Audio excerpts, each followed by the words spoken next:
Thank you for joining us for Trees for North Texas. The presentation will be starting soon. This event is brought to you by Tarrant Regional Water District and the Tarrant County Master Gardeners, Texas A&M AgriLife Extension Service, and the Southlake Bob Jones Nature Center and Preserve. Since it's brought to you by Tarrant Regional Water District, before we start the presentation, you're going to see a small message about Tarrant Regional Water District. And then you'll go ahead and see our Master Gardener talking about Trees for North Texas. If you have any questions throughout the presentation, please then enter them into the dialog box and we'll get back to you with an answer. And you can also visit savetarrantwater.com to submit any questions if you have any after the presentation is over. Again, thank you so much for joining us, and I hope you enjoy the presentation.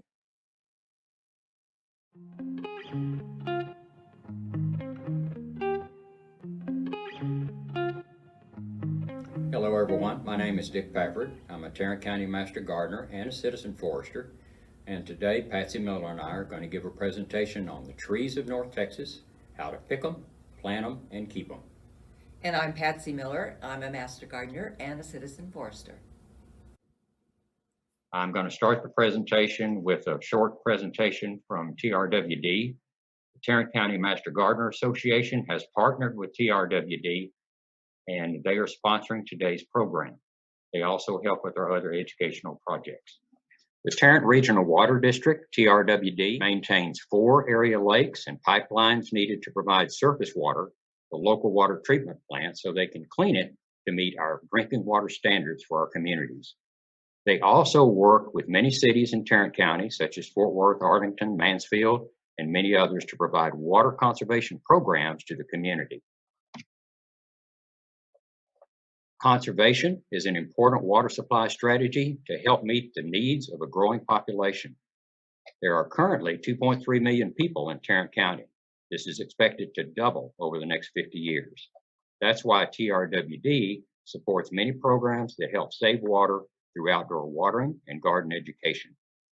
At savetarrantwater.com website, you can sign up for free weekly watering advice custom to your location. All you have to do is enter your zip code and they will send you weekly watering advice for your area. If you are a resident of Tarrant County, you can sign up for a free sprinkler system checkup where a licensed irrigator comes to your home and provides a comprehensive evaluation of your system with recommendations to reduce watery waste. There's also an event calendar where you can find information about future classes and workshops such as this one. So be sure and check out savetarrantwater.com and sign up for their free services.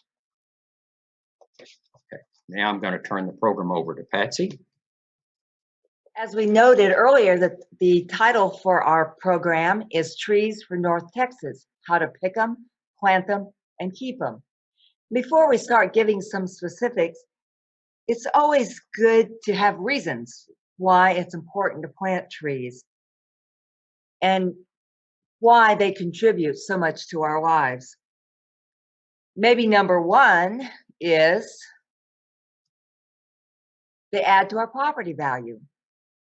A single healthy tree can add thousands of dollars to the value of an urban lot, depending on the size, location, and age of the tree.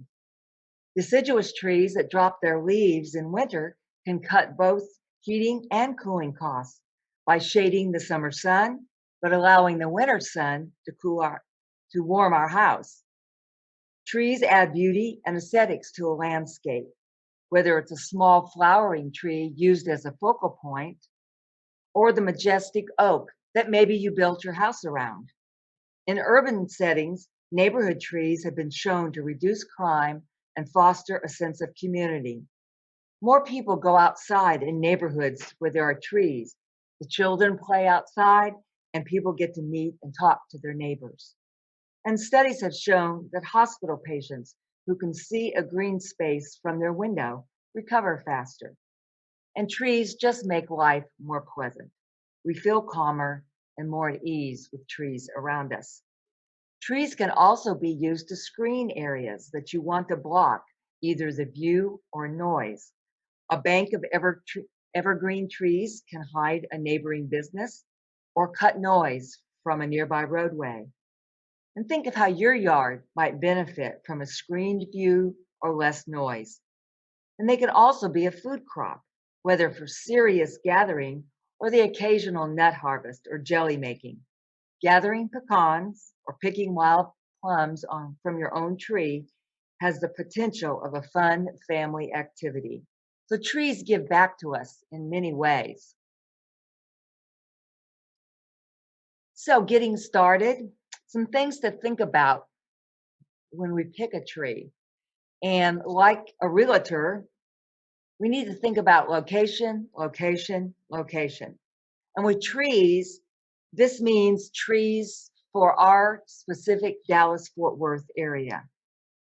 No matter how fond memories you have of a tree that you grew up with on the East Coast, or pine trees that you lovingly looked at in the Carolinas, they're not going to grow here in Texas. So our first consideration is what trees do well right here in Dallas-Fort Worth, right in our own backyard. What soil type, the climate, the summer heat, the gully washer rains, all of these things that a tree will be subjected to. Also think about what's going on in your front yard or your backyard. Do you have power lines crossing the area? Will it be a playground for the kids? Do you plan on adding other structures like a shed, playground equipment? And how much maintenance are you really willing to do? Do you mind raking leaves or ducking low-hanging limbs? Think about how much the tree will grow and how much shade it will cast and how much lawn you will lose. So how to pick that tree? Trees come in a variety of sizes, from small, like redbuds and wild plums, to our huge trees, like oaks and magnolias. They each need a minimum piece of land to spread their roots and to stay healthy. The small trees are suitable for focal points near the house, but not right up against it. They need a bed at least 8 feet by 8 feet, or it could be 4 feet by 15 feet, as long as it has 60 square feet. Small trees can be 12 to 20 feet tall. Medium-sized trees are most often used in yards and urban lots. They run 20 to 40 feet tall. Since they're bigger, they need more room to grow. So give them an 11 or 12-foot square of ground. That also might be 8 by 15 feet. Again, as long as they have 120 square feet of space to grow in. And then the largest trees need the most space, and give them the whole front yard, or at least 180 square feet. For example, 30 by 6 feet in a parkway. And of course, keep it away from the house. So you avoid problems by thinking of the space that that tree is going to share. Not just where you plant it right now, but 50 years from now. Will its roots crack sidewalks, driveways, or paving? Will it drop fruit on the driveway or patio?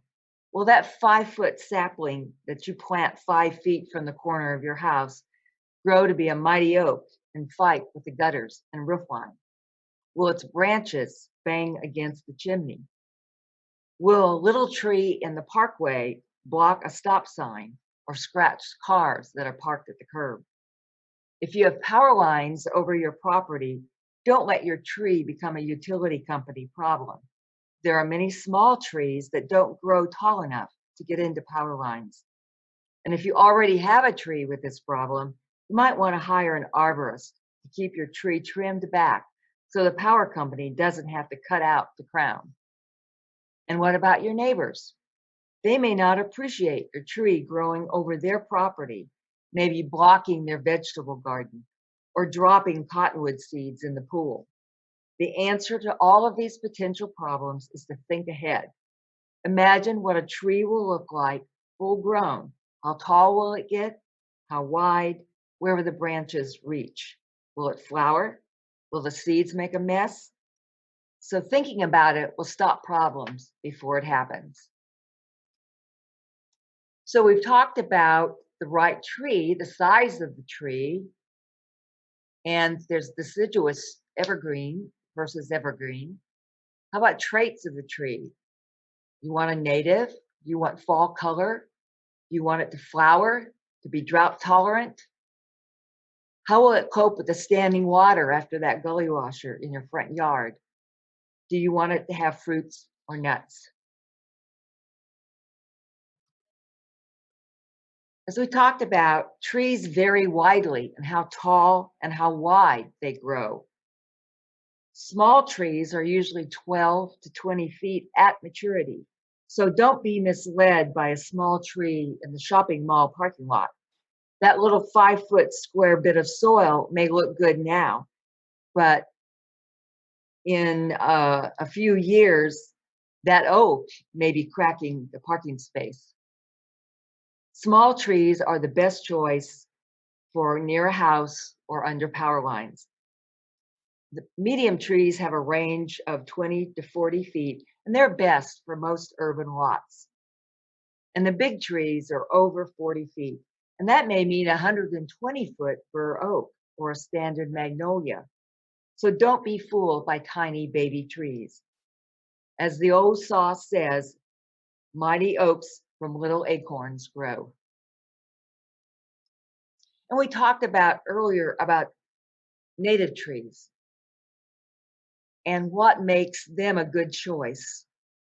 Well, first of all, native trees evolved here. They are fully adapted to not only survive, but thrive in this very ecosystem. Some, like the bur oaks, can be native to a wide range from Canada to Texas, but some, like the lost maples, are native only to the small valley where we find them, and they don't grow anywhere else. What we call native plants were here when the colonists arrived.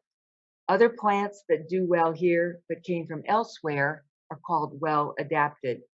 And these plants were brought over maybe from China, Europe, or Africa, but from areas that had ecosystems similar to ours. Some of our Mediterranean herbs come from rocky, dry areas of Europe, and they do well here. They aren't native, but they are well adapted. And you don't want plants that don't do well in our area. They just take too much care, and it's too much amending to thrive. So let's go over a few reasons why native plants are better than other choices.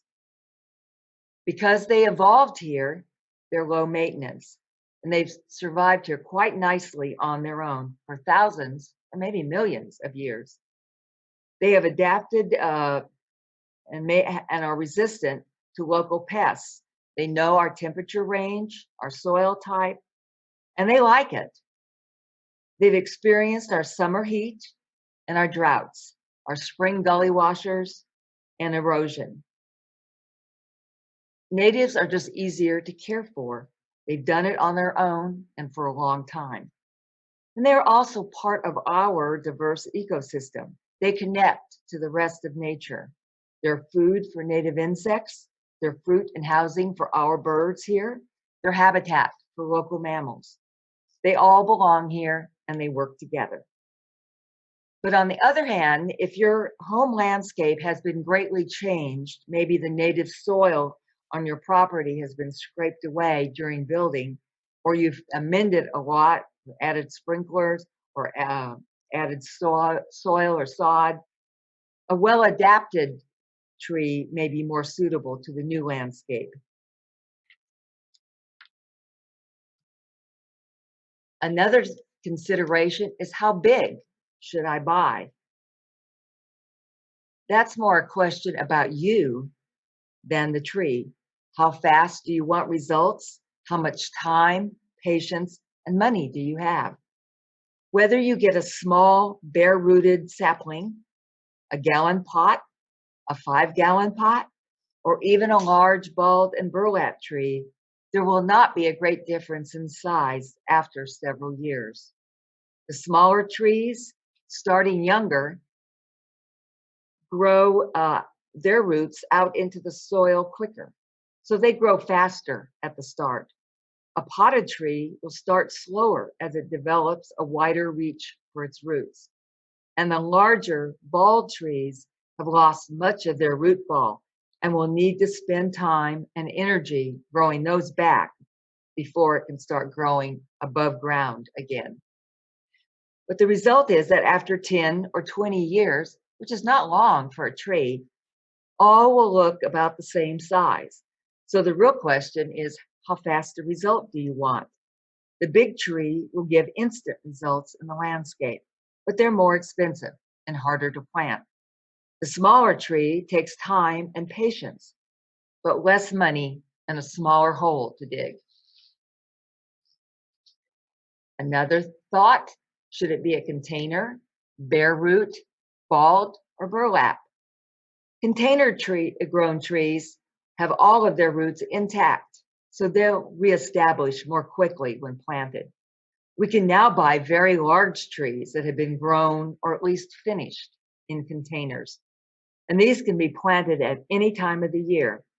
Remember that the soil mixes that growers use in these pots are chosen partially for their light weight, so they can reduce shipping costs. This means that the trees can dry out more quickly, so hand watering will be required for the first year or two. Balled and burlap trees have been dug from the nursery, from nature, or from one spot in the landscape to another and moved to some other location. There is some root loss associated with the digging, so these trees typically do not start growing actively for the first 1 to 3 years. The actual digging is done during the winter dormant season, but the trees are often held in the nursery for several months. These cured trees will have started to produce new roots by the time you buy them. And then bare-rooted trees suffer the most root loss during digging, so they have the highest mortality rate. Only young saplings are typically transplanted this way, most commonly fruit and pecan trees. Planting these is a process for midwinter only. So you're going to the nursery to buy that tree.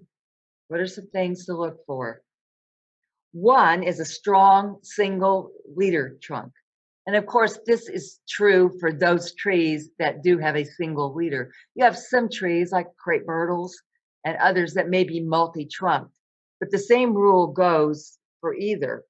You don't want a tree that has a broken or split trunk. This will cause major problems as it grows. And you want a nice form or overall shape.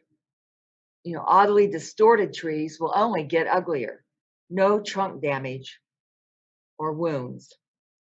Healthy trees should have healthy leaves. Green, lush, crisp.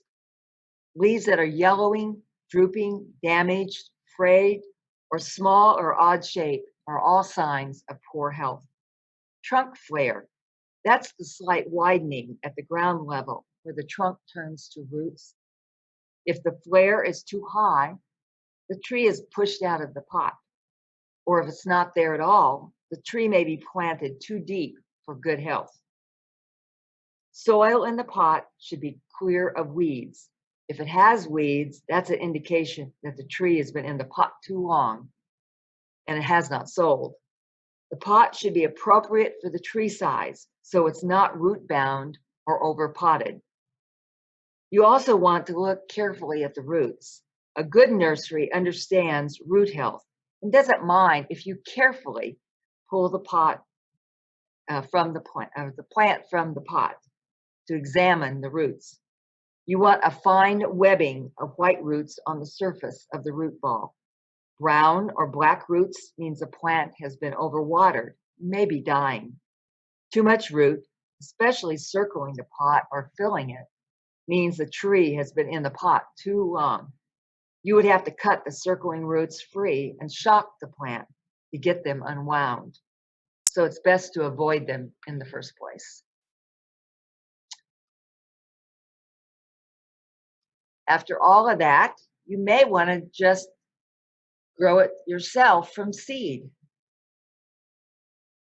That's another way to get a tree. It's a great project from young kids, or if you want to have many trees for very little money. You can collect seeds from the trees you admire, and you'll know what the mature tree will look like. So plant them in large pots or directly in the ground where you want the final tree to grow. Protect them from squirrels and other animals with hardware cloth or a wire cage.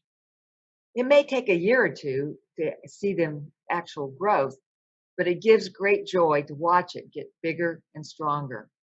And in 10 years, you won't be able to tell it from the big store-bought one. Now what you really came for. Dick's going to give you some tree suggestions, get you started.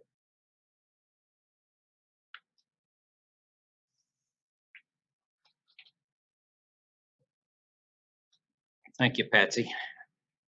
These are some tree suggestions. They're not, we're not going to talk about every possible tree that you can use. You can go to the Texas Forest Service website and get a list of all the different ones there. But these will be some of the more popular trees that do well in our area. The Afghan pine is a fairly rapid grower. It's well adapted to our alkaline soils. It's great as a specimen or as a windbreak, and it has a pyramidal evergreen shape. It is 40 to 50 feet tall and 20 to 30 feet wide. If you want a small tree, the smoke tree, it would be a good choice. It's a round top tree with moderate rate of growth.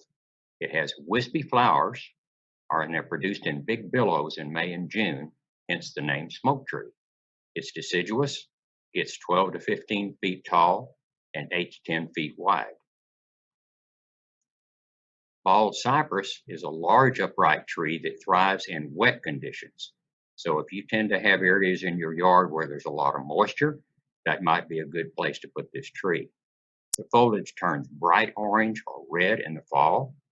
It's a deciduous tree and it's native to Texas. It gets 60 to 70 feet tall and 30 to 4 feet wide. It can develop what are called knees. And there are some newer hybrid varieties that are available that may not develop those knees.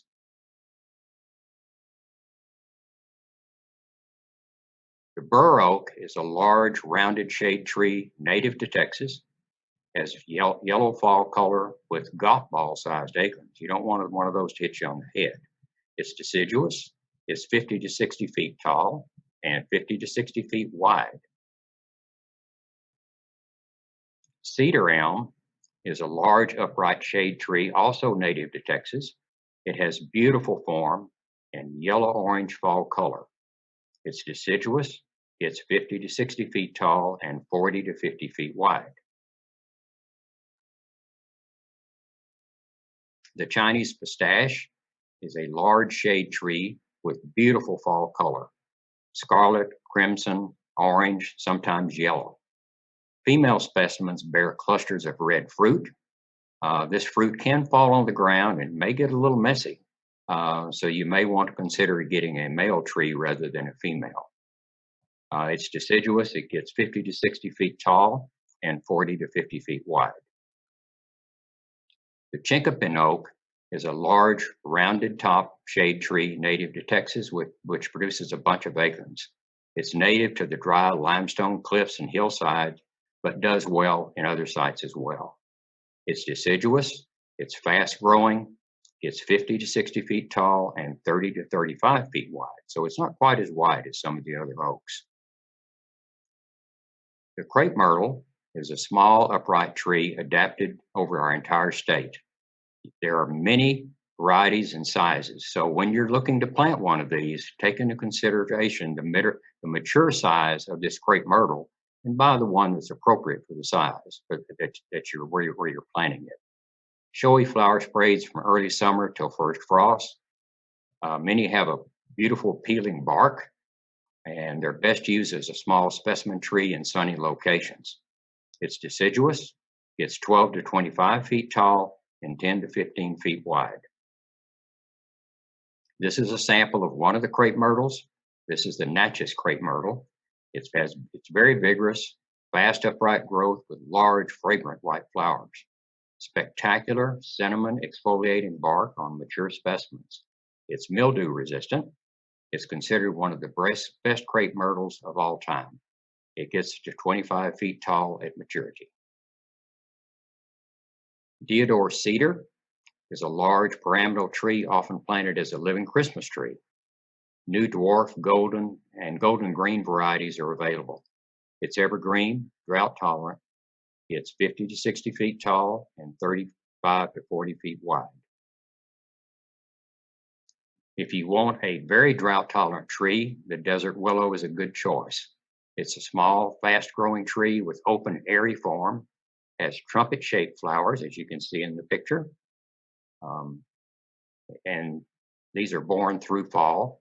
The flowers can be pink, white, rose, or purple. It's deciduous, 20 to 25 feet tall and 10 to 15 feet wide. The catalpa is a cross between the desert willow and the catalpa tree. It's a deciduous tree, summer bloomer, showier than the desert willow, and pink, lavender, and white flowers. The dogwood is a small, rounded ornamental tree noted for its profusion of pure white flowers in spring. Leaves have red fall color. This is native to East Texas and does better in the more acidic soils. This tree is deciduous. It gets 20 to 25 feet tall and 15 to 20 feet wide. There is a native dogwood native to this area called the roughleaf dogwood. And this tree does very well in the area. It develops white clusters of flowers and also produces berries that the birds really love in the fall. It also gets about 20 to 25 feet tall. Evergreen sumac, a small specimen tree used mainly for its spring flowers and fall color, drought tolerant, evergreen, to only 10 to 15 feet tall and 10 to 15 feet wide. Eve's necklace, a medium-sized single trunk specimen tree, blooms with pinkish wisteria-like flowers in full sun. The fruit are 3 to 7 inch necklaces of black beads, as you can see in the picture right here. The fruit are 3 to 7 inch necklaces of black beads. It's a deciduous tree. It's 10 to 15 feet tall and 10 to 15 feet wide, and it does okay in part shade. The ginkgo biloba is a beautiful shade tree, very slow growing, grows at 1 foot a year, drops all its leaves at one time, gets 50 to 60 feet tall and 30 to 40 feet wide. You may want to consider getting a male ginkgo and be sure it's a male, because the flowers that are produced and then dropped of the female tree are not, you may not enjoy that aroma. They get 50 to 60 feet tall and 30, 40 feet wide. The golden rain tree is a rounded ornamental specimen tree. It blooms in summer with large masses of brilliant yellow flowers followed by pink seed pods, and they resemble Chinese lanterns. It's deciduous, gets 25 to 30 feet tall and 25 to 30 feet wide. If you visit the Fort Worth Botanic Garden, they have a beautiful example of this tree right outside one of their main entrances. They also have one at the Dallas Arboretum that you can see. The Japanese black pine is a large irregular tree that develops a bonsai form with age, excellent in planters as a specimen. It's evergreen, 25 to 30 feet tall and 25 to 30 feet wide.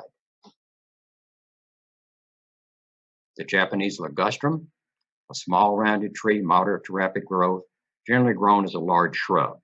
It requires pruning. The flowers do have a wonderful aroma. The white flowers in spring and has black clusters of berries in the fall. It's evergreen, 20 to 25 feet tall and 15 to 20 feet wide. Japanese maple, round-headed tree with deeply lobed leaves. The leaves are in the shape of your palm of your hand. It has a magnificent color of orange to yellow or red in the fall. There are many different cultivars, and they all come in all different sizes. It's excellent in small gardens, large containers, and bonsai. They are deciduous. They can get 3 to 25 feet tall and 3 to 20 feet wide. The live oak tree, another Texas native tree, has broad, spreading, heavily limbed crown, long-lived, very sturdy, and one of our best shade trees. Don't expect to be able to grow anything under it because it stays evergreen all year round and you won't get any sun under there. It does drop its leaves in the spring. Sometimes we'll get calls at the extension office, well, what's happening to my live oak? So don't be surprised if it drops some of its leaves in the spring. It gets 50 to 60 feet tall and 60 to 70 feet wide. The Mexican buckeye is a small, shrubby, often multi-trunk specimen tree. You can see the wonderful seed pods that it has, and there's 3 seeds in each of those pods, and it does look kind of resemble a buckeye. That's the reason it got its name. Attractive as an understory tree, best when it has a half day of sun. It's deciduous, 10 to 30 feet tall, and 10 to 12 feet wide. The Mexican plum, is a medium-sized single trunk tree. It heralds the spring with fragrant clouds of white flowers. You can smell it for large areas of your yard. Your neighbors will love the smell. It's planted together with red buds. It makes a striking duo. The plums you can also make jelly out of. It's deciduous. It's 15 to 30 feet tall, 10 to 15 feet wide. Nellie R. Stevens holly, a fast-growing large shrub or small tree, often used as a screening tree. It's drought tolerant as well as poor soil, and it is evergreen, 10 to 15 feet tall and 10 to 15 feet wide. The Osage orange, also called a bodark, because the branches are arching like a bow, and the native Indians used to make bows out of those branches. It's an extremely fast-growing tree with open growth habit, tolerates poor soil, heat, cold, wind, and drought. It's deciduous, 40 to 50 feet tall, and 35 to 40 feet wide. The pecan is the state tree of Texas. It's a large, graceful, shapely tree valued for both its shade and its delicious nuts. Who doesn't like pecans? Deciduous, 60 to 70 feet tall and 50 to 60 feet wide. The pinyon pine is a small horizontal tree, symmetrical in youth and flat-crowned with age. It's native to West Texas. Cones contain edible seeds. It's valued for its use as firewood, and we use it in our chimeneas. It's evergreen. It's 10 to 15 feet tall and 8 to 10 feet wide. The possum haw holly is an upright native Texas shrub or small tree prized for its ornamental fruit that we see in the fall. The birds love the berries on this tree. Leaves turn yellow in the fall.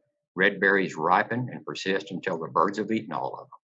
It's deciduous, 12 to 15 feet tall and 8 to 10 feet wide. The prairie flame leaf sumac, small to medium-sized single trunk tree. White flowers appear in the heat of summer. You get beautiful, fiery-looking fall flame color. It's outstanding for the color in the fall. It's deciduous, 10 to 15 feet tall and 10 to 15 feet wide. The redbud, small rounded ornamental tree with small rosy pink flowers in early spring before the leaves appear. It has several varieties. There's a Texas and Oklahoma, forest pansy, white bud, and there's also a weeping variety. It's deciduous. It's 20 to 25 feet tall and 20 to 25 feet wide. The rusted blackhaw viburnum, a small single trunk tree with a broad crown. Exceptionally attractive, showy flowers, fall color, and dark purple drupes of fruit. It's deciduous, 12 to 20 feet tall and 10 to 15 feet wide. The saucer magnolia, a small ornamental flowering tree, beautiful pinkish red flowers, and these show well before the leaves appear in early spring. It's deciduous. It's 15 to 20 feet tall and 10 to 15 feet wide. The Shantung maple is an outstanding small tree that has glossy dark green star-shaped foliage that remains in good shape throughout the whole season. It develops beautiful fall color. It can take our warm, hot summers. The colors in the fall can range from yellow to dark purple.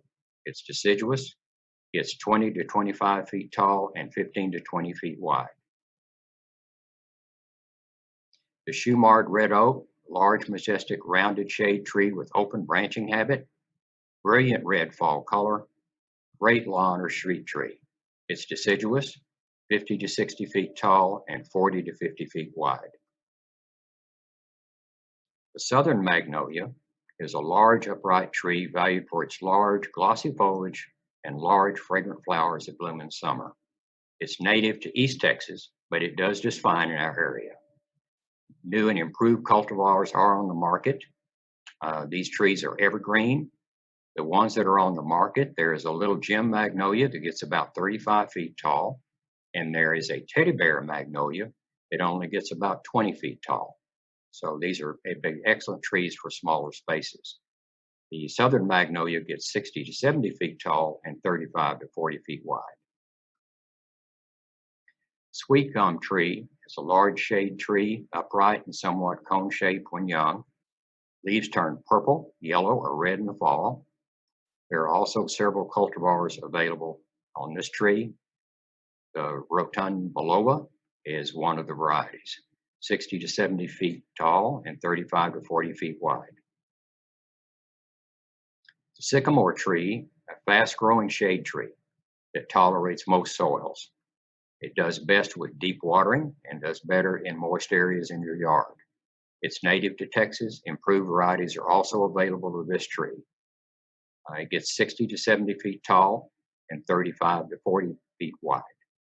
One thing to remember in speaking about fast-growing trees is your fast-growing trees usually aren't as long-lived as your slower-growing trees. Texas mountain laurel, a small evergreen tree, one to several trunks, makes heavy shade because it's a very thick, dense leafing shrub, a tree. Violet pea-shaped flower clusters often compared to the scent of grape Kool-Aid. Tough beans with red pods and extremely toxic, so don't eat the seed pods. It's 10 to 15 feet tall and 10 to 15 feet wide. The chase tree, also called the Texas lilac tree, is fast-growing small tree, ornamental, sometimes called the chase tree, usually multi-trunked, spikes of lavender blue flowers in spring and fall. The insects love this tree. The butterflies love this tree. There are pink and white varieties available. It's deciduous. It's 15 to 20 feet tall and 10 to 15 feet wide.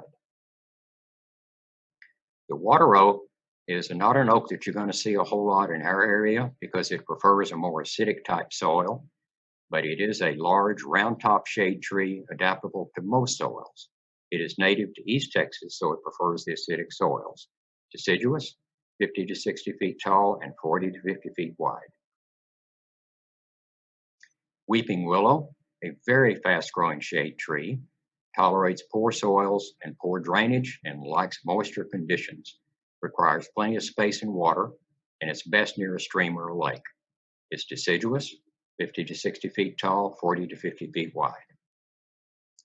The western soapberry, upright, oval-shaped, moderate rate of growth, native to most of Texas, except the high plains. It's suited almost anywhere. Particularly well suited to naturalized plantings. It's deciduous, 30 to 50 feet tall, 20 to 30 feet wide.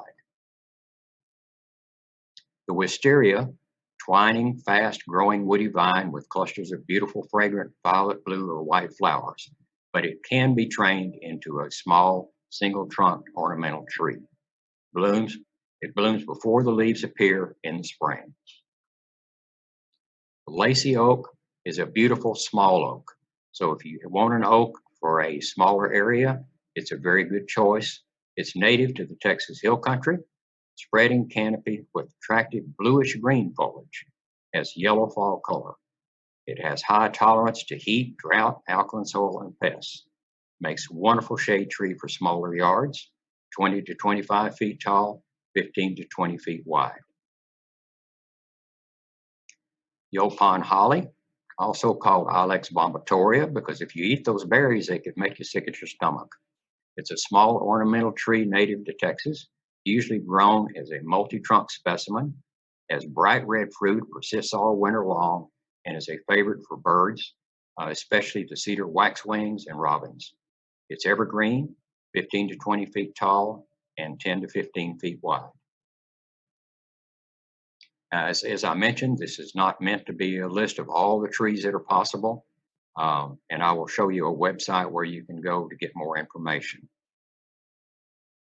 We already talked about how to plant the tree, but I'm going to bring out some other points of the importance of how to plant it in the ground.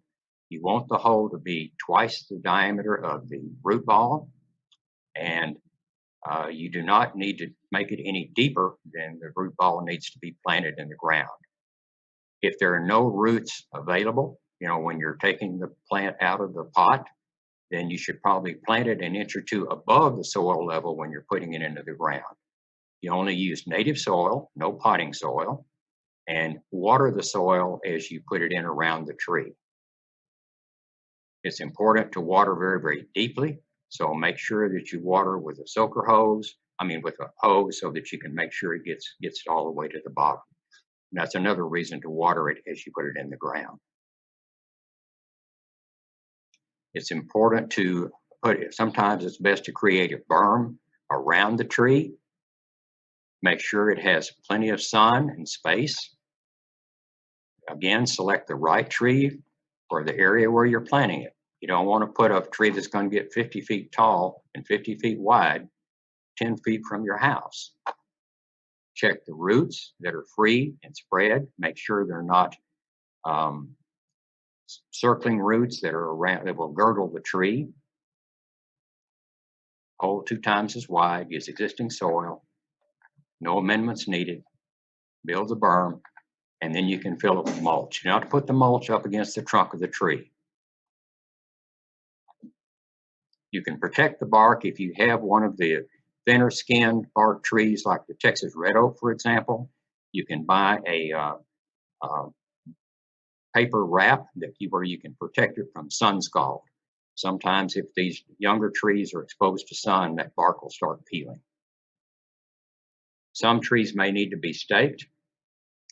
Depending upon the diameter of the tree, if it's not real sturdy, then it should be staked maybe the first year or two to make sure that it becomes strong enough to withstand our strong winds. Be sure and water well. Watering schedule, water daily the first week, every other day the second week, twice a week the third week, and the fourth week and beyond as needed. Be sure and try to pick the right tree, right place, properly maintain it. Be sure and allow enough for root growth. Don't plant it under power lines. If you're going to be under power lines, get one of the smaller trees. It only gets maybe 20 feet tall. Be nice not to put it over your neighbor's house either. And you make sure it doesn't get too much shade. And be aware of walks and roadways. There are reasons to prune the tree. One is to correct a problem. You can prolong the health of the tree by keeping the dead limbs off and getting rid of crossing branches. Another reason to prune is for fruit production and to shape the tree. Sometimes you will want it to have the proper shape. Some people just like to mess with the tree and want to go out to prune it just to be doing something.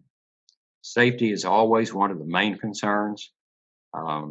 As a rule, if you have to get on a ladder to prune your tree, you probably ought to get an arborist, someone that's trained and has liability to cover in case there's an accident.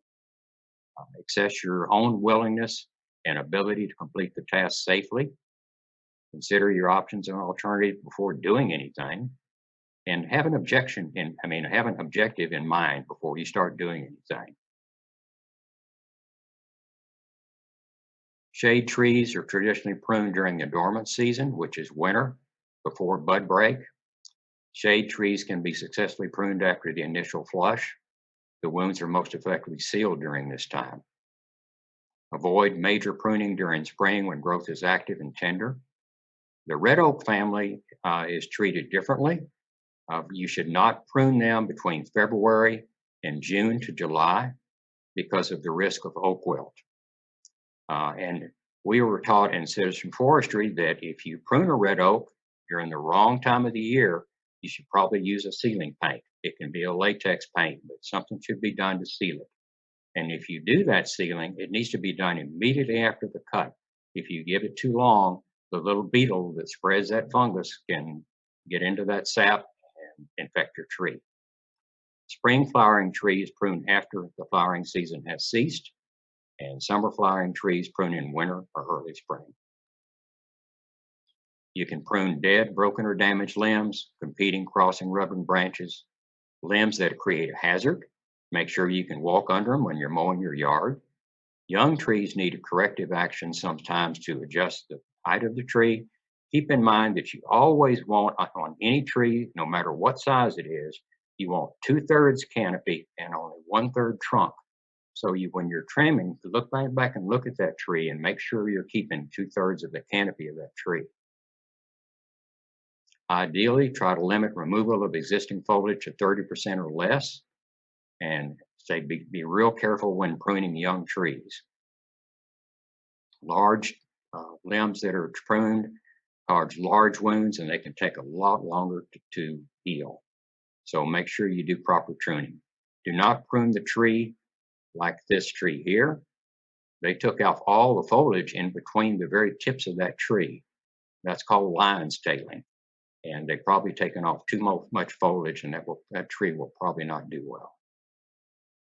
There are different types of pruning: cleaning, just removing the dead limbs; raising, lowering the lower branches; thinning, which you would do if you wanted to let more light in so that you could have more sunlight coming in under your tree.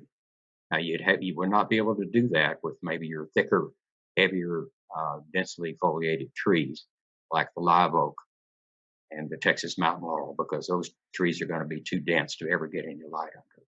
You can also do reduction pruning, and I'll show you an example of that.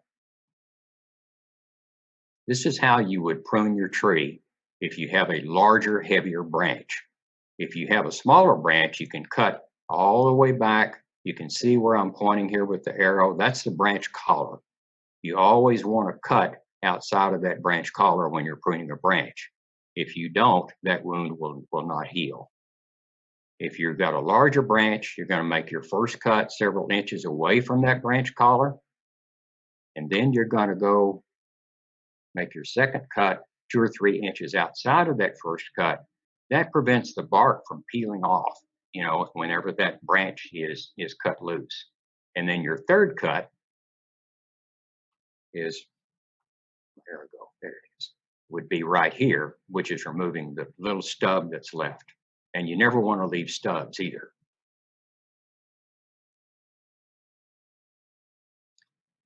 This is demonstrating a crotch pruning. It's also called subordination. What you're doing if you have an extra long branch and you want to shorten that branch is you cut it back just above where that main growth is coming from to a lateral branch. The lateral branch should be at least 1/3 the diameter of the larger branch that you're removing. But this will enable you to control maybe some branches that are kind of out of control on the tree, and you can shape it better that way. You will also want to be careful of trees and branches that have what they call including bark. As you can see, this bark is included in this branching here.